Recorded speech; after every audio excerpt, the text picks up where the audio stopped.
first of all, we've really enjoyed using the platform.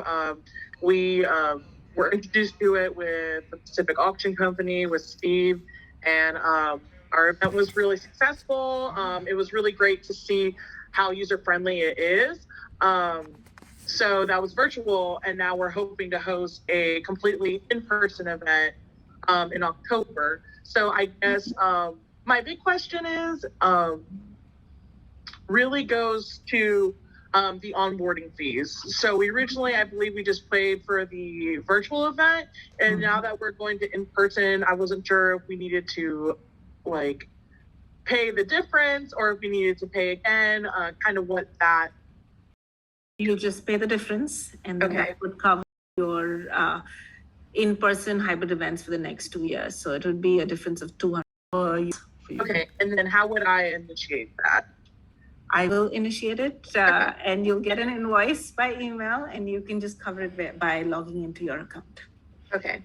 I know you explained the pricing about if someone's just having a silent auction, but if you're doing a silent auction, but you still want to have like a virtual event where there's other live portions, you still have to pay the onboarding fee, correct? Even if that's not a live auction. Okay, great. Thank you. Correct. Erin, did you have another question? I saw you raise your hand. Yeah, do you have any recommendations as far as like what the Wi-Fi capacity should be for an in-person brand? So for in-person, it's going to mostly be your clerk who's going to be connecting to the Wi-Fi, your volunteers, and then you're not streaming. So maybe just your audience monitor because you want to project it.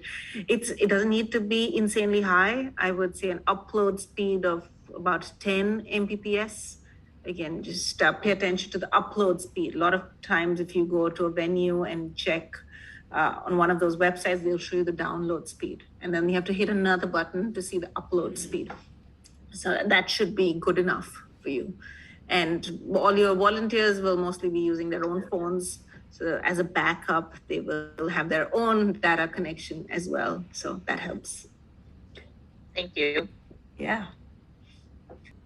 I am so sorry. I am going to ask one more.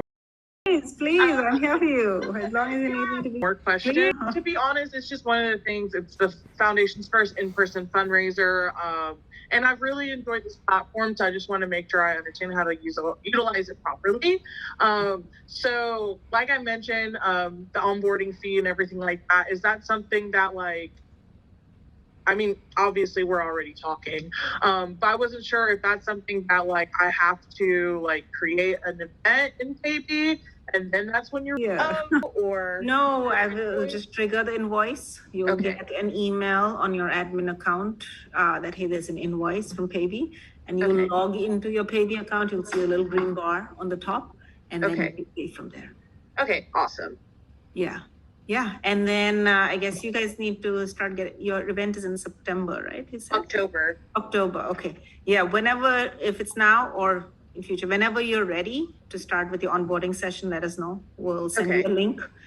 You'll just pick, or I can send it to you right now too, if you'd like, and you could just pick something on the calendar and we'll have an onboarding session. You could start setting up your campaigns and event page and keep all your marketing things ready. So when you start spreading. So the volunteers, are they technically the ones who are spotters as far as like every time a paddle is raised, they are the ones who are in real time adding that information? I would recommend having one person. It could be somebody in your volunteer team, but have one dedicated person.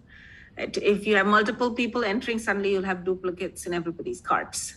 And if you're one person who's been trained and they know they're supposed to pay attention, they're standing by your auctioneer and they're punching it in, or your host, whoever's calling out the paddle raises.